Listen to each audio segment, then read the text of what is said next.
아무것도 필요로 하지 않는 남자는 사회의 가장 큰 위협이다.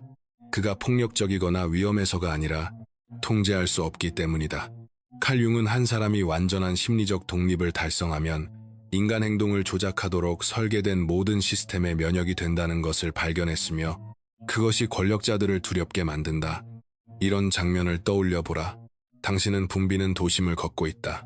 주변의 모든 사람들은 바쁘게 달리고 스크롤하고 구매하고 게시하고 연기한다. 그들은 승진, 좋아요, 인정, 마침내 자신을 행복하게 해줄 다음 구매를 쫓는다. 그러나 이 혼돈의 한가운데에는 완전히 고요한 한 사람이 있다. 게으르거나 무기력해서가 아니라 이 모든 소음을 무의미하게 만드는 무언가를 발견했기 때문이다. 내가 심리적 주권이라 부르는 것, 융이 일생의 특권은 진정한 자기 자신이 되는 것이다 라고 말하며 묘사한 상태다.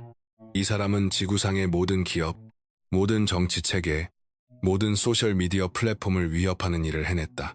완전함을 느끼기 위해 외부의 인정을 필요로 하지 않게 된 것이다. 그러나 이것이 권력자들에게 특히 위험한 이유가 있다. 우리의 전체 경제사회 시스템은 내가 의존성 고리라고 부르는 것 위에 세워져 있다. 모든 광고, 모든 정치적 약속, 모든 소셜미디어 알림은 당신을 끊임없는 결핍 상태에 머물게 하도록 설계되어 있다. 융은 자신의 환자들에서 이 패턴을 반복해서 관찰했다. 그의 저서 발견되지 않은 자아에서 융은 대중사회가 개인을 자신의 참된 본성에 대해 무의식 상태로 유지함으로써 기능한다고 경고했다. 그는 개인은 항상 자기 자신에 대해 무의식적이었고 그렇게 남아왔다. 대중은 이를 자동으로 처리한다 라고 썼다. 그렇다면 누군가가 이 무의식에서 벗어나면 어떻게 되는가? 융이 개성화라고 부른 것을 달성하면 무슨 일이 일어나는가? 즉, 정신의 모든 부분을 통합하여 완전하고 자족적인 개인이 되는 과정이다. 그들은 내가 통치 불가능한 인간이라 부르는 존재가 된다. 그리고 바로 그것이 시스템을 두렵게 한다. 칼 융은 수십 년 동안 인간 정신을 연구했고 심리학을 영원히 바꾼 발견을 했다.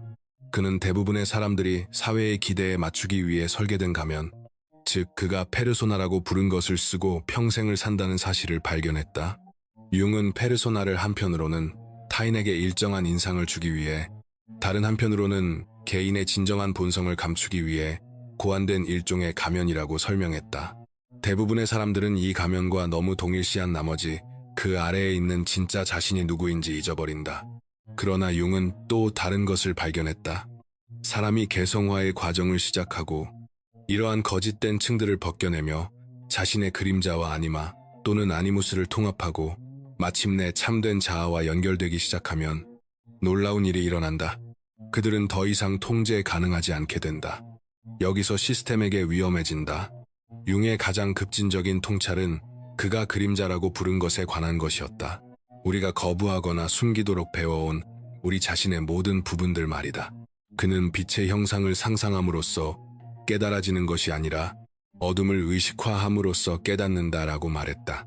내가 그림자 역설이라고 부르는 것이 여기 있다. 사회는 당신에게 분노, 이기심, 어두운 충동을 억누르라고 가르친다. 그러나 융은 이러한 부분들을 부정할수록 그것들의 노예가 된다는 것을 발견했다. 나쁘게 보일까 두려워 끊임없는 외부의 인정을 필요로 하게 된다. 하지만 자신의 그림자를 통합한 남자는 혁명적인 일을 해냈다. 그는 자신의 최악의 부분을 바라보고 이것 또한 나다라고 말한다. 그는 이미 부끄러워하는 것을 마주했기 때문에 수치심에 의해 통제되지 않는다. 그는 이미 선과 악 모두를 포함한 자신을 승인했기 때문에 인정에 필사적이지 않다. 융은 그림자는 전체 자아 인격을 도전하는 도덕적 문제다. 상당한 도덕적 노력이 없이는 누구도 그림자를 의식화할 수 없다라고 썼다. 그러나 이 노력을 기울이면 믿기 힘든 일이 일어난다. 감정적 조작의 면역이 된다. 그러나 융의 과정은 거기서 멈추지 않는다. 그림자를 통합한 뒤에는 내가 내적 결혼이라고 부르는 단계가 온다.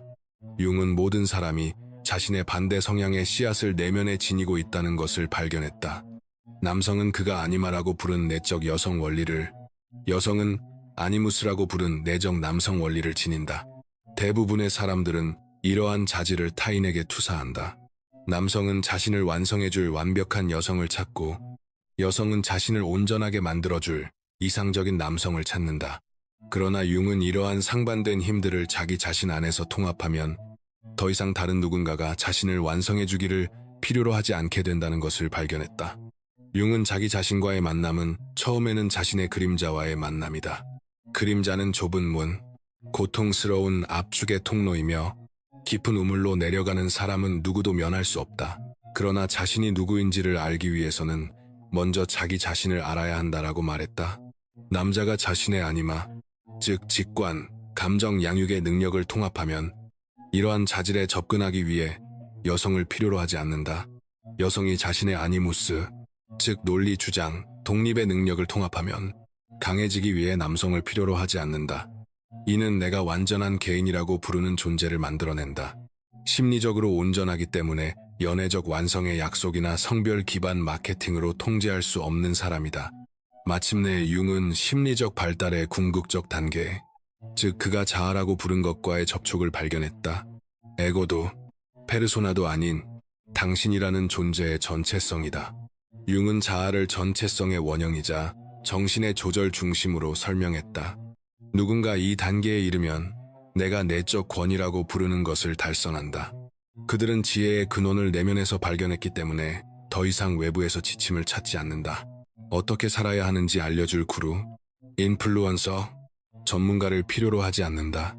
융은 당신의 비전은 당신의 마음을 들여다볼 때 분명해진다. 밖을 바라보는 이는 꿈꾸고 안을 바라보는 이는 깨어난다라고 썼다. 깨어난 사람은 어떤 사회에서든 가장 위험한 사람이다. 그들은 꿈을 팔 수 없기 때문이다. 그들은 이미 자신의 진실을 살고 있다. 이제 여기서 정말 흥미로워진다. 누군가 이 수준의 심리적 독립을 달성하면 시스템은 예측 가능한 방식으로 반응한다. 그들을 이기적이거나 반사회적이거나 위험하다고 낙인 찍는다. 다시 의존 상태로 되돌리기 위해 수치심을 사용한다. 융은 자신의 삶에서도 이 패턴을 관찰했다. 그가 프로이트와 결별하고 자신의 이론을 발전시켰을 때 그는 심리학계에서 배척당했다. 학문적 기대에 순응하기를 거부했을 때 그들은 그의 신뢰를 깎아내리려 했다. 그러나 그가 내적 작업을 해냈기 때문에 그들의 공격은 그의 핵심적인 자아 감각에 닿지 못했다. 이것이 내가 면역 요인이라고 부르는 것이다. 정신의 모든 부분을 통합했을 때 외부의 비판은 이미 자신의 어둠을 직면하고 수용했기 때문에 당신을 불안정하게 만들 수 없다. 당신은 완벽하지는 않지만 완전하다. 그리고 완전함은 완벽함보다 훨씬 더 강력하다. 이것이 우리의 교육 및 제도 시스템에 얼마나 위험한지 정확히 보여주겠다. 전체 구조는 내가 전문가 의존 모델이라고 부르는 것에 의존한다. 모든 기관은 진리를 이해하기 위해 누군가의 권위를 필요로 한다고 믿게 만들도록 설계되어 있다. 심리를 이해할 수 없으면 학위가 필요하다. 결정을 내릴 수 없으면 구루가 필요하다. 의미를 찾을 수 없으면 종교 지도자가 필요하다. 메시지는 언제나 같다. 당신은 스스로 생각할 자격이 없다. 그러나 개성화된 융의 인간은 내가 내적 권위라고 부르는 것을 달성했다. 그들은 비판적 사고의 능력을 스스로 발전시켰고 판단을 전문가에게 외주하지 않는다. 융은 당신의 비전은 당신의 마음을 들여다볼 때 분명해진다. 밖을 바라보는 이는 꿈꾸고 안을 바라보는 이는 깨어난다라고 썼다. 그들은 융 자신의 가르침을 포함해 모든 것을 질문한다. 참된 지혜는 외부 지식과 내적 배치를 통합하는 데서 나온다는 것을 이해한다. 그들은 반지성주의자가 아니지만 타인의 사고를 자신의 심리적 발달로 대체하는 것을 거부한다. 융 자신도 이러한 종류의 지적 의존에 대해 경고했다. 그는 이렇게 말했다. 나는 융주의자가 아니라 융이라는 사실에 감사한다. 개성화된 인간은 스승에게서 배우지만 결코 추종자가 되지는 않는다. 이 위협은 경제를 넘어 정치로까지 확장된다. 정치 체계는 내가 구원자 콤플렉스라고 부르는 것에 의존한다. 즉, 자기 밖에 누군가가 당신의 문제를 해결해 줄 수 있다는 믿음이다. 나에게 투표하면 내가 경제를 고쳐주겠다. 이 이념을 따르면 의미를 찾을 것이다. 이 운동에 참여하면 소속감을 얻게 될 것이다. 그러나 융이 말한 개성화된 인간은 급진적인 일을 해냈다. 그들은 자신의 심리적 발달에 대한 책임을 스스로 떠안았다. 융은 이렇게 경고했다. 대중적 사고를 가진 인간은 자신의 인격의 연장선으로서 개인적 경험이 정치에 의해 확인된다고 본다. 그러나 개성화된 인간은 개인적 확인을 위해 정치를 바라보지 않는다. 그들은 외적 변화가 내적 변화를 따라야 한다는 것을 이해한다. 그들은 완벽한 지도자나 체제가 자신을 구원해 주기를 기다리지 않는다. 심리적 작업을 통해 이미 스스로를 구원했기 때문이다. 그리고 이것이 정치적 참여를 이끄는 공포 기반 메시지에 그들을 면역되게 만든다. 이 위협이 가장 분명하게 드러나는 곳은 소셜미디어와의 관계이다. 이 플랫폼들은 내가 검증 중독이라고 부르는 것을 중심으로 설계되었다. 가치 있다고 느끼기 위해 끊임없이 좋아요, 댓글, 공유를 필요로 하는 상태다. 그러나 융의 개성화된 인간은 이 전체 모델을 무너뜨리는 무언가를 성취했다. 그들은 융이 말한 무의식과의 개인적 관계를 발전시켰다. 그들은 자신의 내적 가치의 원천과 연결되어 있기 때문에 외적 검증이 필요 없다. 융은 이렇게 썼다. 가장 무서운 일은 자신을 완전히 받아들이는 것이다. 그러나 이 내적 작업을 한 뒤에는 인터넷 속 낯선 사람들의 의견이 무의미해진다. 당신은 관객을 위해 연기하지 않는다. 그들의 승인을 구하지 않기 때문이다. 이것은 내가 주의 가뭄이라고 부르는 상태를 만든다. 누군가가 검증에 대한 욕구로 알고리즘을 더 이상 먹이지 않으면 그들은 시스템에서 보이지 않게 된다. 그리고 좋아요와 공유를 필요로 하지 않는 인구는 소셜미디어 경제 전체를 위협한다. 그러나 아마도 이 변형이 가장 위협적으로 나타나는 곳은 관계일 것이다. 우리의 데이팅과 결혼 문화 전체는 내가 완성 신화라고 부르는 것 위에 세워져 있다. 즉, 완전해지기 위해서는 다른 사람이 필요하다는 생각이다. 융은 다른 비전을 가졌다. 그는 이렇게 썼다. 두 인격의 만남은 두 화학 물질의 접촉과 같다. 어떤 반응이 일어나면 둘 다 변형된다. 그러나 이 변형은 이미 자기 안에서 완전한 두 사람 사이에서만 일어날 수 있다. 개성화된 인간은 필요의 자리에서 관계에 들어가지 않고 온전함의 자리에서 들어간다. 그들은 자신을 고쳐주거나 완성시켜주거나 외로움에서 구해줄 누군가를 찾지 않는다. 그들은 자신의 온전함을 나눌 누군가를 찾는다. 이것은 내가 의식적인 파트너십이라고 부르는 것을 만든다. 전체를 이루기 위해 애쓰는 두 결핍된 반쪽이 아니라 두 주권적 개인 사이의 관계이다. 그리고 이런 종류의 관계는 관계의 기능 장애에서 이익을 얻는 산업에 의해 착취될 수 없다. 이제 여기서 중요한 한 가지를 다루어야 한다. 내가 영적 우회라고 부르는 것이다. 많은 사람들은 융의 사상을 듣고 통합의 어려운 작업을 건너뛰려 한다. 그들은 그림자를 직면하지 않고도 깨달음을 원한다. 심리적 중노동을 하지 않고도 각성을 원한다. 융은 이 함정에 대해 분명했다. 그는 이렇게 말했다. 가장 위험한 것은 발달의 자연스러운 과정을 방해하는 것이다. 당신은 생각만으로 개성화에 이를 수 없다. 명상으로 그림자를 피해 갈 수도 없다. 당신은 반드시 작업을 해야 한다. 이 작업에는 내가 영혼의 어두운 밤이라고 부르는 과정이 포함된다. 그동안 당신은 지금까지 회피해온 자기 자신에 관한 모든 것과 마주한다. 즐겁지 않다. 인스타그램에 올릴만 하지도 않다. 그러나 절대적으로 필요하다. 융은 이렇게 썼다. 뿌리가 지옥까지 닿지 않는 한 어떤 나무도 하늘까지 자랄 수 없다고 한다. 개성화된 인간은 이 여정을 거쳐 심리적으로 완전한 상태로 나왔다. 통합 과정은 12분에서 13분. 그렇다면 누군가는 어떻게 실제로 이 심리적 독립을 성취할 수 있을까? 융은 내가 개성화의 내 기둥이라고 부르는 구체적인 과정을 제시했다. 첫째, 그림자 작업, 거부해온 자기 자신의 부분을 인식하고 통합하는 것이다. 융은 이렇게 말했다. 무의식을 의식화하지 않는 한 그것은 당신의 삶을 지배할 것이며 당신은 그것을 운명이라 부를 것이다. 이는 분노, 질투, 이기심 같은 부정적 감정을 억누르는 대신 정직하게 바라보는 것을 의미한다. 둘째, 아니마, 아니무스 통합, 자기 안의 반대성의 특성을 발전시키는 것이다. 남성에게는 직관적이고 감정적이며 수용적인 측면을 받아들이는 것을 의미하고 여성에게는 단호하고 논리적이며 독립적인 측면을 주장하는 것을 의미한다. 셋째, 페르소나 인식, 진정한 자신과 사회를 위해 쓰는 가면의 차이를 이해하는 것이다. 융은 이렇게 경고했다. 페르소나는 허구의 인격이다. 그것은 배우가 역할을 투사하기 위해 쓰는 가면이다. 핵심은 가면을 의식적으로 쓰는 것이지 그것과 동일시되는 것이 아니다. 넷째, 자기 연결, 융이 의미의 원형이라고 부른 것과의 관계를 확립하는 것이다. 이는 자아를 넘어서는 무언가와의 연결이지만 자신의 정신 안에서 발견되는 것이다. 이 과정을 시작하기 위한 실천적 단계들을 제시하겠다. 내가 이를 개성화 수행이라고 부르는 것이다. 먼저 그림자 포착부터 시작하라. 누군가를 가혹하게 판단할 때마다 스스로에게 물어보라. 내가 내 안에서 거부하고 있는 특성은 무엇인가? 융은 이렇게 말했다. 타인에게서 우리를 자극하는 모든 것은 우리 자신을 이해하게 이끌 수 있다. 당신의 판단은 당신 자신의 그림자에 대한 단서다. 내가 페르소나 유연성이라고 부르는 것을 연습하라.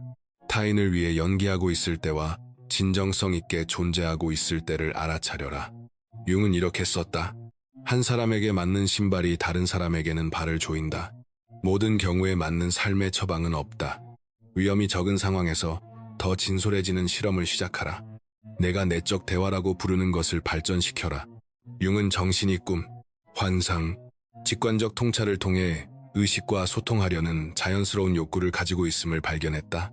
외적 입력을 끊임없이 찾는 대신 이러한 내적 메시지에 주의를 기울이기 시작하라. 그러나 한 가지 경고해야 할 것이 있다. 이 과정을 시작하면 내가 수능 압력이라고 부르는 것과 마주하게 될 것이다.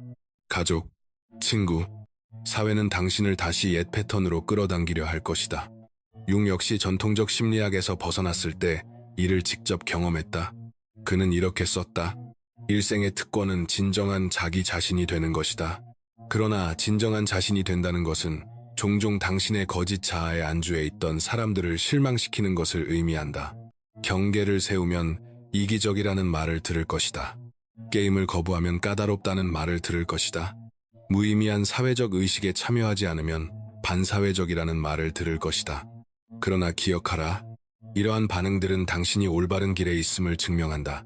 댓글, 당신이 중심을 세웠을 때 사람들이 다르게 대하기 시작했다면 그것은 내가 발표하기 전에 그들이 변화를 감지했기 때문이다. 시스템은 자신을 위협하는 것만을 저항한다. 심리적 독립을 향한 당신의 성장이 타인을 불편하게 만든다면 그것은 당신이 그들의 통제에서 벗어나고 있다는 증거다. 이 여정에서 가장 어려운 부분 중 하나는 내가 진정한 고독이라고 부르는 것이다. 타인을 위해 연기하는 것을 멈추면 어떤 관계들은 진정한 연결이 아니라 상호 연기에 기반해 있었음을 발견하게 될 수 있다. 융은 이에 대해 경고했다. 그는 이렇게 말했다. 가장 무서운 일은 자신을 완전히 받아들이는 것이다.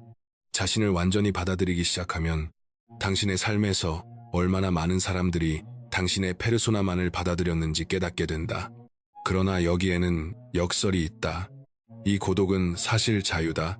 더 이상 다른 사람이 되려 할 때만 당신을 좋아하는 사람들에게 둘러싸여 있지 않다.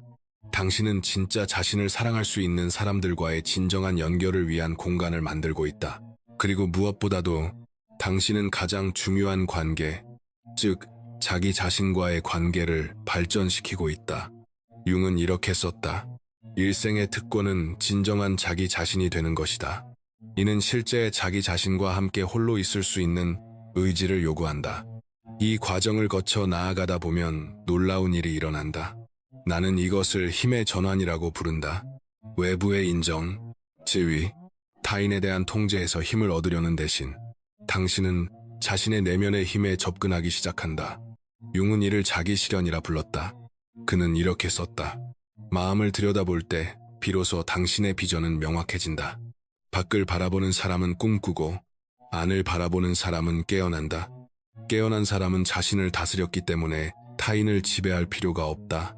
이것이 내가 조용한 권위라고 부르는 것이다. 스스로를 과시할 필요가 없는 존재의 방식이다. 사람들은 당신이 다른 수준의 의식에서 작동하고 있음을 감지한다. 당신은 반응적으로 행동하지 않는다. 결핍에 매달리지 않는다. 그리고 조종당하지 않는다. 사람을 읽을 수는 있지만 더 이상 그들의 승인을 필요로 하지 않는 지점에 도달했다면 이렇게 써보라. 나는 너를 본다. 하지만 너는 필요 없다. 이것이 당신을 통제 시스템의 위험한 존재로 만드는 이유다. 당신은 무의식적 대중을 위해 설계된 세계에서 융이 말한 의식적인 개인이 되었다. 그러나 권력을 가진 자들에게 진정으로 위협적인 것은 이것이다. 개별화는 전염된다.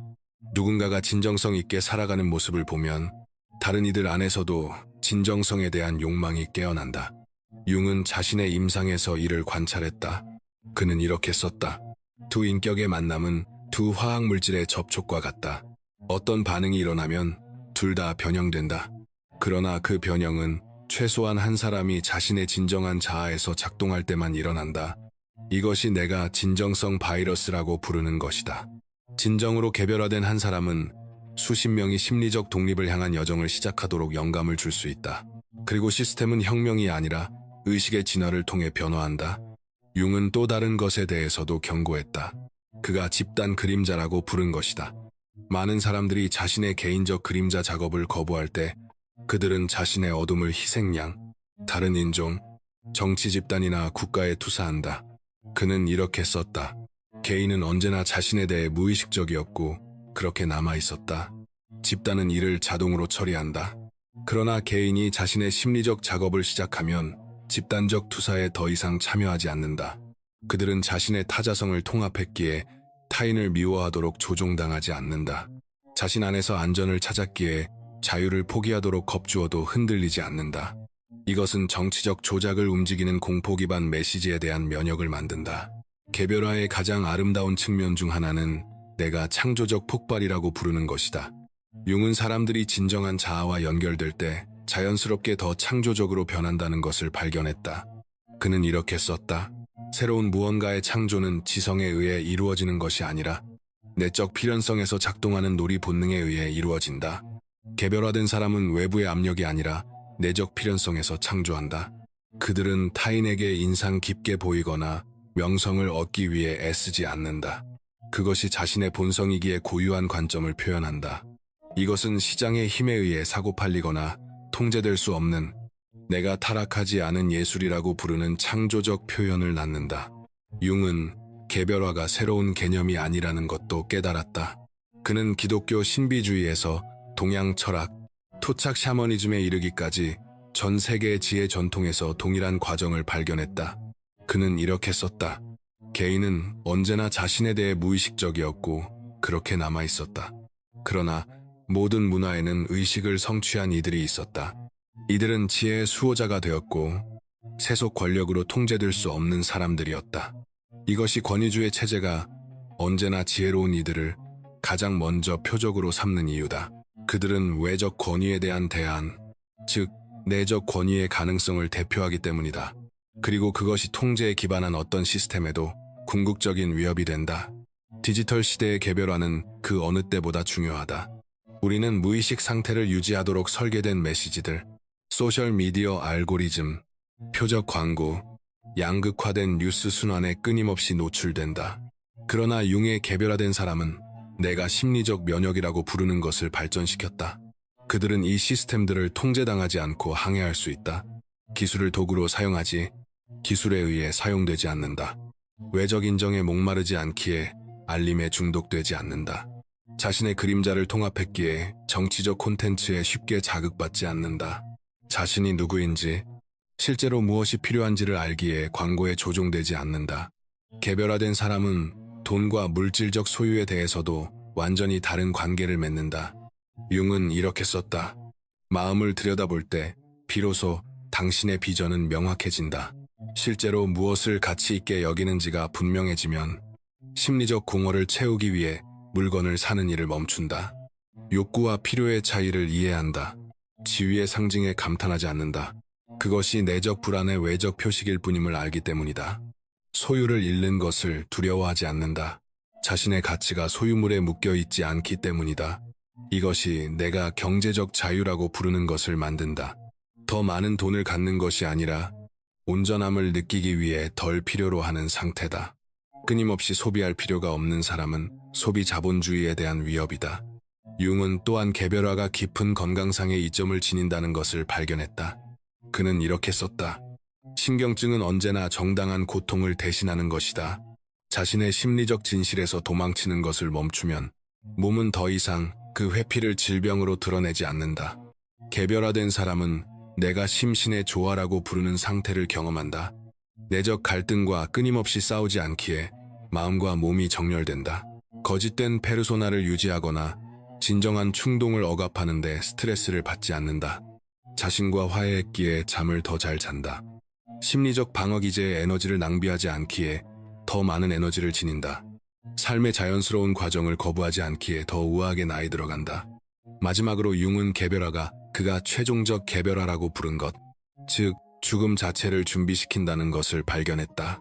그는 이렇게 썼다.